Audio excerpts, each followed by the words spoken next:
Hey flower friends, happy new year. It is your friend in flowers, Lisa Mason Ziegler, and do you notice I'm a little sparkly today?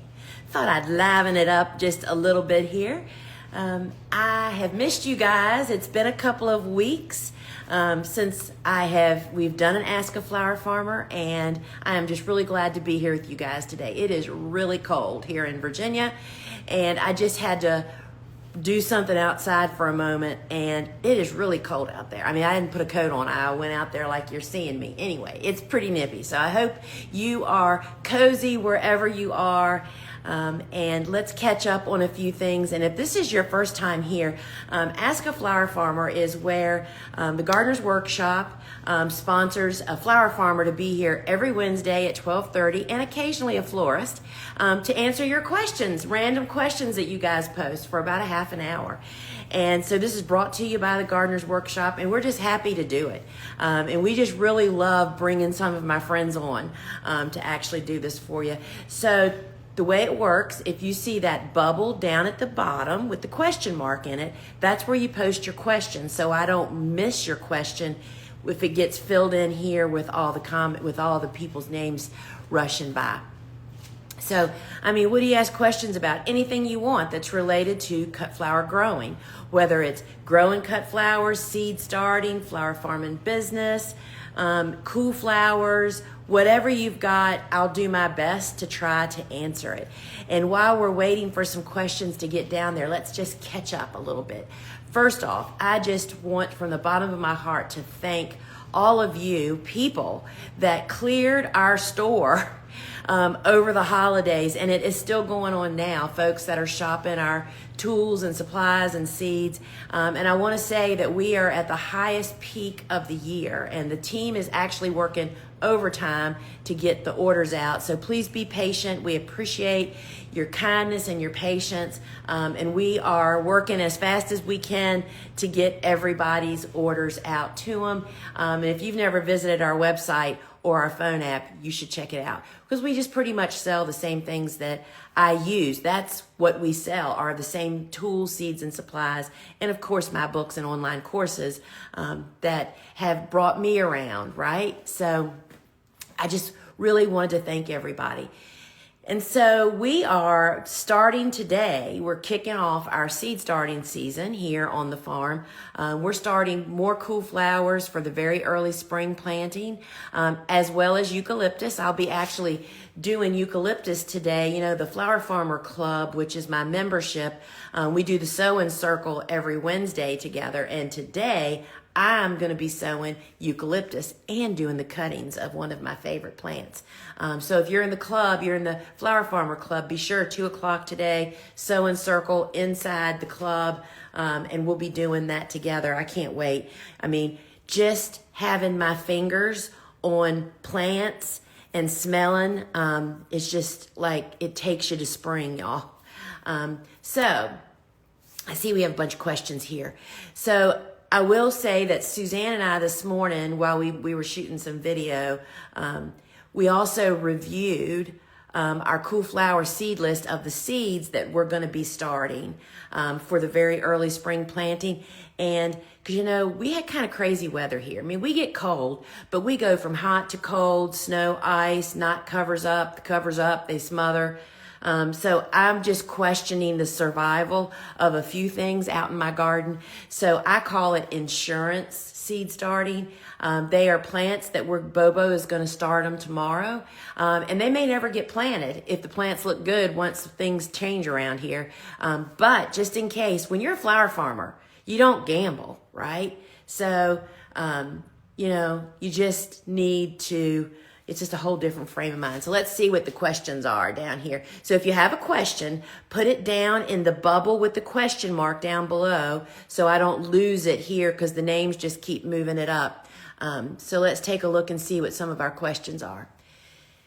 In your latest book, is Days to Bloom from sowing or once seeds have germinated?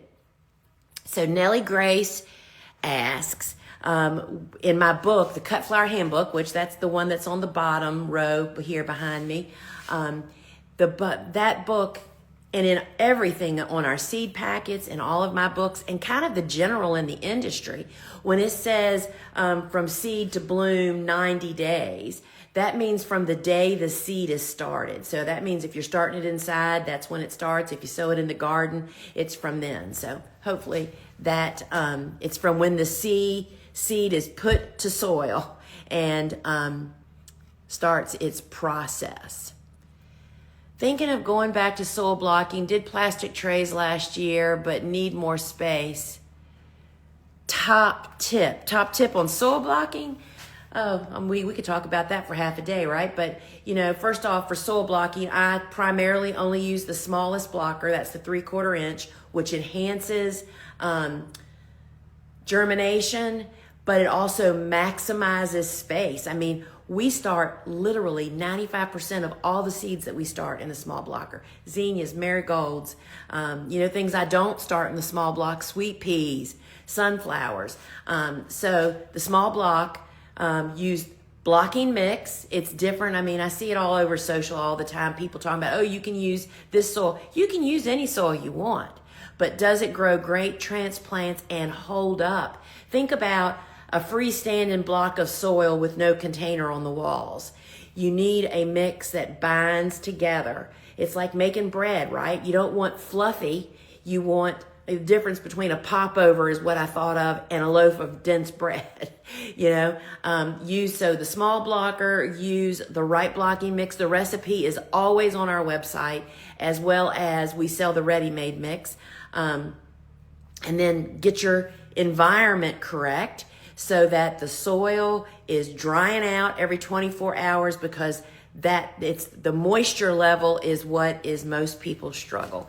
Air temperature and moisture level. So, that's all I've got to say about that. Hello, Wanda. Saw you pass by here. Can you plant cress green dragon from spring to fall, or is it just a cool flower?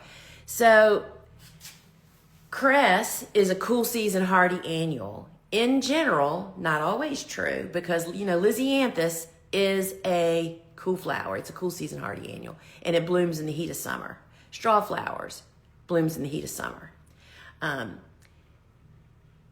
So you have to test that. You have to test grow it and see. That's the only way to answer it. It's like, what are your summer conditions?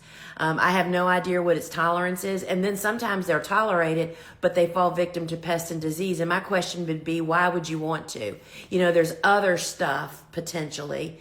I agree, it's pretty beautiful, but you just have to test it and see. That's the only answer to that question. And that is so much of what is going on with cool season hardy annuals now. One of the things that we added to flower farming school was Lane actually created the Cool Flowers. I'm trying to think of the proper name. It's the Cool Flower Field Growers Report. It's an interactive document that's a part of flower farming school, where people can enter, like, let's just say you tried that. You could enter that in there. There's a place you put information in, and everybody has access to it. You can search because there's just so many unknowns. So all I'm getting around to saying is, I don't know. I haven't tried it. I don't ever push that envelope most often, because we're so consumed with growing the next season's crops, right? So, but it's a beauty for sure. Y'all, I have to take this filter off because it's making me a little crazy. All right, let's see what else we have here. All right, I'm in zone 10A. Can I plant some ranunculus? Will they bloom before it gets too hot here in April? I do not grow ranunculus, so I really cannot answer that. But I would say, I know nothing about ranunculus and when you're supposed to plant them, but I would say if they're not planted and you're saying it gets hot in April, I would say that you've probably missed your window. I have no idea, but that would be occasionally Dave Dowling hosts Ask a Flower Farmer. He's the man you want to ask that question to. Or Daniel Shavia of Petal Pickers, one of my students from years ago that has just skyrocketed, right? If y'all follow him, you should. He would be another one to ask that question too.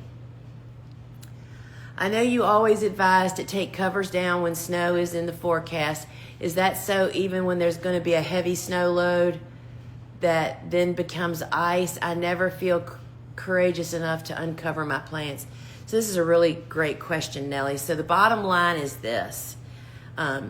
Whenever there's any frozen precipitation, whether that's ice or snow coming, it is particularly, especially if it's going to be a lot, you definitely need to take your covers down, because what happens is, snow and ice, when they coat your plants, that's actually an insulator from everything else that's going on outside. Temperature, wind, all of that kind of stuff, right? And when there's a cover on top of that, it literally smothers the plants. Doesn't always do it, but it's likely. And once it happens to you, you'll never, ever leave them up again. And I will tell you, so this is the dilemma we just lived through. So I didn't uncover my plants, and I'm really worried now. So we were right on the edge of where the snow rain line was here in Virginia this past week. And I have a lot of beds, a lot of covers, and Steve and I talked about it, and I said, all right, at 3 o'clock on that day the snow is supposed to come, let's revisit the weather, and if it's not looking likely, maybe I won't uncover, because they were saying, 1 inch of snow, and then it's going to be 40 degrees on Monday, the next day. I'm thinking, all right, even if it does get an inch of snow, it's going to melt tomorrow, and we're supposed to get all this rain. So they were calling, possible accumulation of an inch, and I left my covers up. And then we had a follow-up snowstorm that wasn't mentioned previously.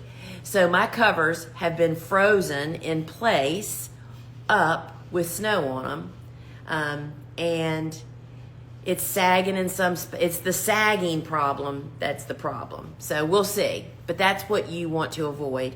But your snow and ice provide protection. That hopefully will give you the courage to actually do it. I wasn't afraid to uncover mine. I was too lazy to uncover mine. That's what that boiled down to. And because here's the thing, if you take your covers down and they then freeze in place, it takes a long time for you to be able to get them back up. And we had nights coming in the low 20s and below that for the wind chill. And I knew that I thought that was more of a threat than this. So I understand your pain. I'm living it. That's why we're restarting some plants this morning. I'm just not sure what all survived my blunder.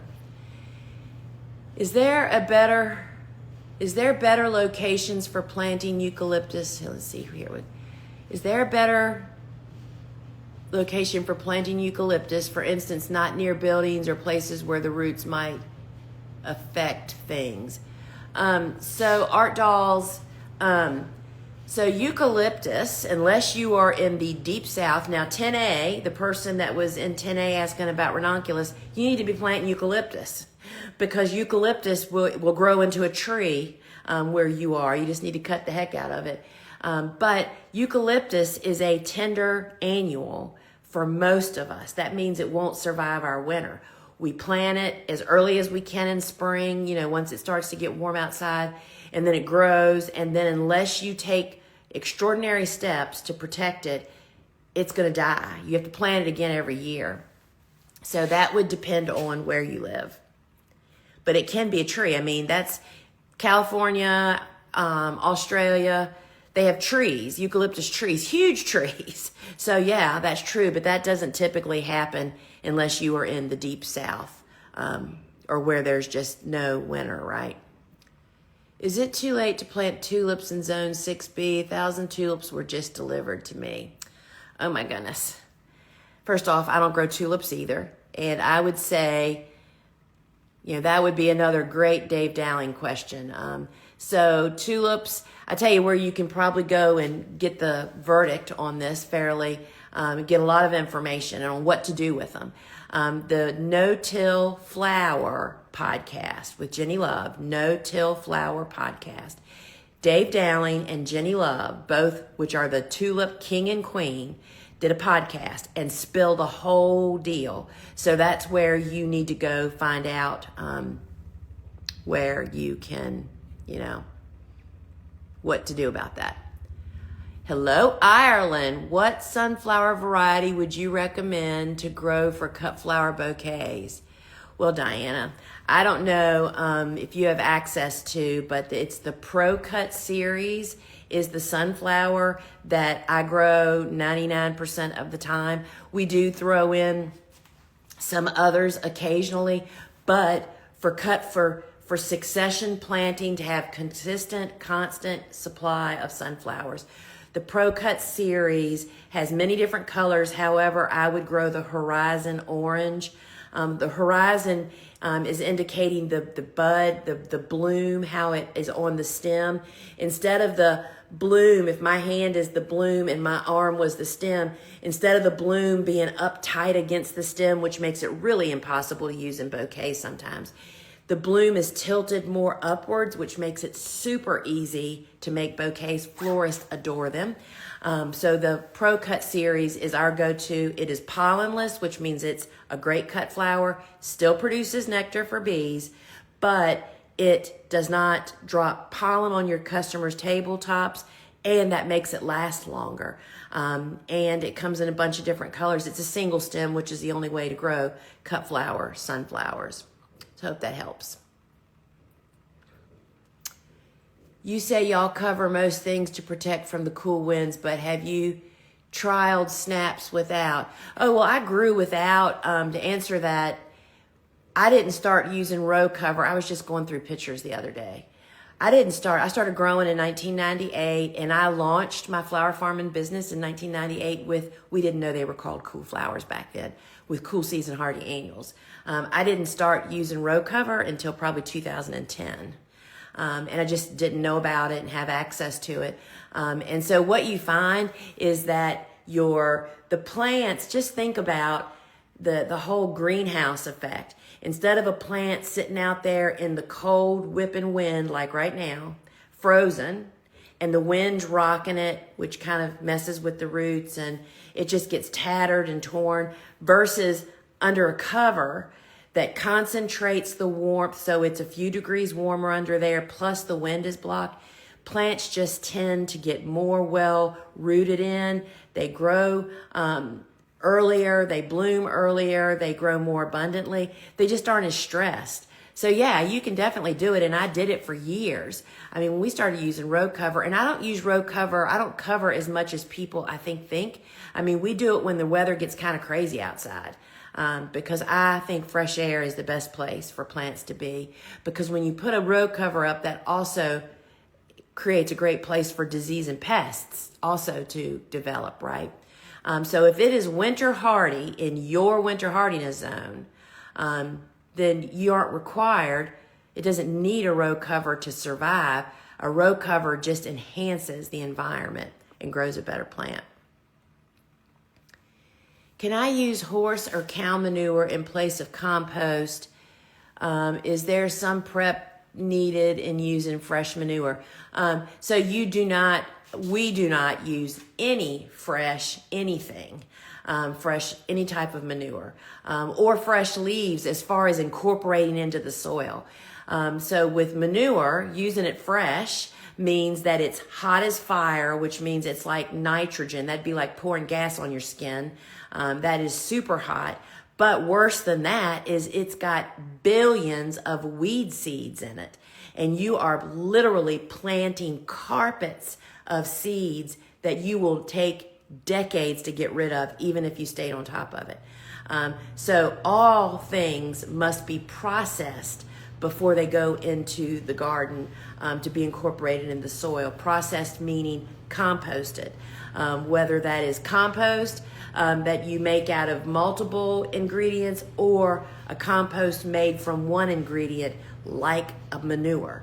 And that's, so if I had access to manure, and I won't even complicate this conversation by saying, but you need to be sure that the animals that made that manure didn't eat straw and hay that was treated with systemic herbicides, which is the norm now in the straw and hay industry, which means the cows or the horses or the whatever eat the hay or the straw, and in their manure that product is still available. And there's stories on the internet, you can search it, systemic herbicides, affecting gardens. Joe Gardner has a great story about how he did this to his garden. Your garden slowly starts dying the next season, and turns out it was herbicides that was in the straw or the hay that the animals ate, that we had made the manure into compost and put on our garden. So beware. But everything needs to be composted. So beware. And the way I would do that is to get the manure and make a huge compost heap and just let it sit for a year. And it needs to be turned and cooked before you would ever consider putting it in your garden. Any recommendations to control voles and or field mice? My anemones, along with a number of perennials, are getting eaten this year. Yeah, so the story voles are a rodent that live outdoor in the garden, and they're small. And so there's voles, which eat plants. They're herbivores. Then there's moles, which are bigger, and they're the ones that make the tunnels. They're the ones that you can see, the mounds in the yard, and they are carnivorous. They do not eat plants. Moles do not eat plants. They eat earthworms and grubs.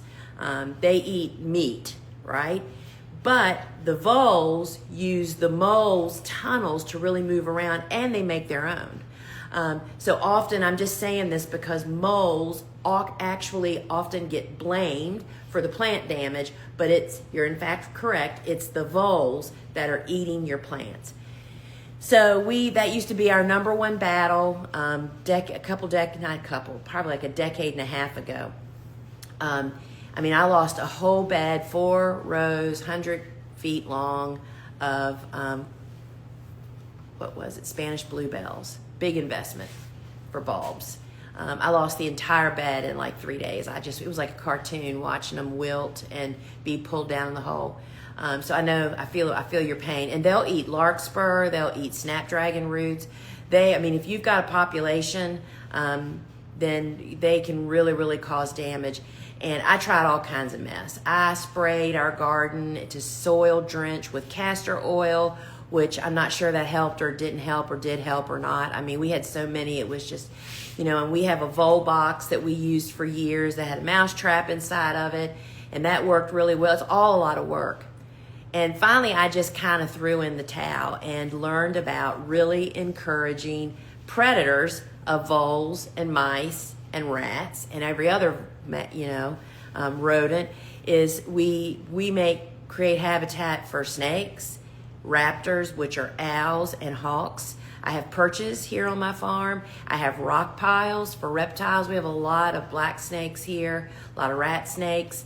And I will tell you that it's probably been, I shouldn't even probably say this out loud, I bet it's been a decade since I've lost a plant to voles.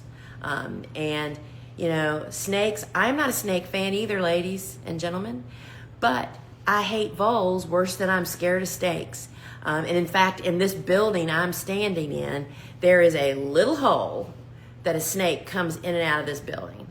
And I have not had any mouse damage. My grow room, which is right over there, was famous for having a mouse in this building, and he would eat the tops off of all of our sunflowers. We were in high production, 1,200 a week. They would clear cut the sunflowers in one night. And then we started seeing Joey in the building, and mysteriously we have never, ever had any more mice. Joey is what we name every snake on our farm. Joey's just kind of a sweet, cute name, and it's hard to be mad at Joey. So he startles us, or there's many of them, I'm sure. But we just don't have rodent troubles anymore, and voles being the most prevalent problem maker. So encourage predators. I talk about that, I think, in Vegetables Love Flowers. And so, yeah, I feel your pain. Bowls and voles. We got some garlic bombs off Amazon, and they have helped so much. I think fragrant things like that, that's how the castor oil works. It's just a lot of dadgum work, especially if you have a big garden. If you have a big farm, as our gardens were getting bigger and bigger. But yeah, all that stuff I think works. It just wears you out. All you have to do is have a bad month of them getting to your stuff that you missed or didn't do it enough or whatever. But yeah, fragrant things, I mean, that works in deer too, right? But you just have to constantly keep doing it. And in a farming situation, there just really isn't time to do that. So we brought Mother Nature in, and she does a great job. Can leaf mold replace peat moss and seed starting mix? So leaf mold is, for anybody that doesn't know, is basically composted leaves. It's gold. It's garden gold. I mean, just to go visit a really deep forest and get down and dig in the soil. I mean, that's all just beautiful leaf mold. So if leaf mold would more replace the compost in soil mix. What you can replace the peat moss with if you don't want to use it is cocoa fiber. So they're a little bit different. So the blocking mix, that recipe that we use, is cocoa fiber or peat moss and compost, which could be leaf mold or compost made from any ingredient. The key is it just has to be finished right. Let's see, is campanula a cut and come again one or one and done? So that's a really great question. And I talk about this in the Cut Flower Handbook. There are some families of plants that are so confusing. And the people that hybridized, discovered, named, and found them really are responsible for this. Dianthus is one like this, as is digitalis, and now campanula too. It's not like, and Rudbeckia. It's like, oh, that plant is a perennial, like a peony. We know peonies are perennials everywhere, right? There are different types of plants in the same family. So campanula, for instance, just like Rudbeckias, there are different types of plants. So there's biennial campanulas, varieties. That means that you have to get them in the ground early enough this coming summer so that they can get in the ground, get well established, so they can get the required cool period for them to bloom the following year. Very complicated. Not complicated. It can be till you figure it out and know what all that is.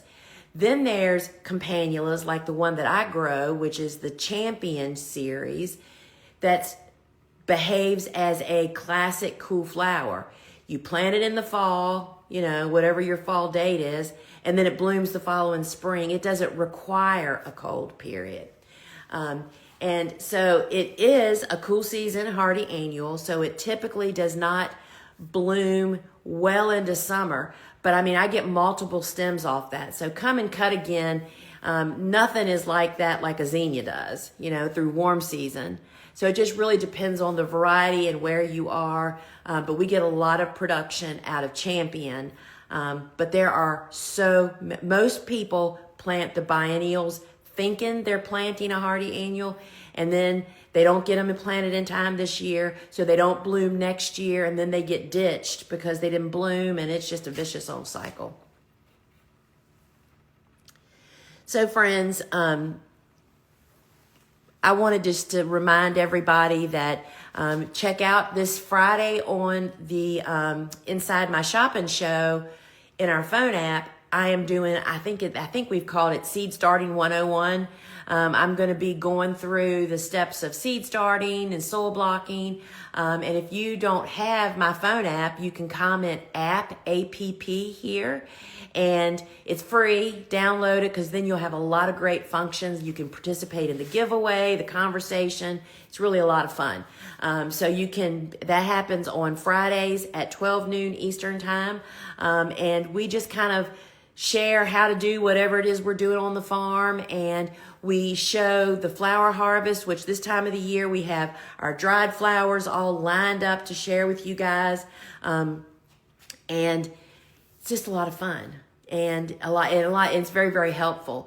And remember, if you're in the Flower Farmer Club, I'll meet you inside the club at 2:00 for the sewing circle, and we're going to start eucalyptus and do some cuttings to root. I've cut them and got them all prepared, and we are going to start some cuttings. And so friends, I hope to see you, next week. I think it's me. I think I'm the host next week. I haven't looked at the schedule. It's there's so much backlog. What's happened? I'll tell you what the real problem is around here. Everybody else is working so hard at the warehouse trying to get all the orders out that I am not quite as well informed as I normally am, right? Because I haven't looked around. But I'm pretty sure I'm going to Ask a Flower Farmer next week, I believe. And so if anybody's interested in the club that I have mentioned, you can comment club here and we'll actually DM you the link. And so we have just added in December, because a lot of people used it for gifts, an annual membership into the club. And when you buy the annual, you're actually getting 2 months free. And the club is tons of fun, y'all. I do a monthly masterclass. There's the monthly Flower Farmer Forum, which is a live Q&A and a bonus training. I have a private podcast, and the seasonal challenges, which are really a lot of fun. But friends, the best part of it all is the community. It's not in Facebook. It's a private platform, but it works like Facebook. It's a trusted and safe place for us to nurture and inspire the next generation of flower farmers. And it's a really special place. So you don't want to miss out on that. So you can comment club here, and I'll DM you the link to go check it out. But I love my club. I love doing all the stuff. And we meet every week on Wednesdays, the sewing circle, where I sow stuff. And oftentimes folks joining me are also sowing seeds. That's where we do our weekly sunflower seed sowing once that starts. And anyway, y'all, it's just really great. So I'd love to see you on the inside of my club. All right, friends, until we meet again, ciao.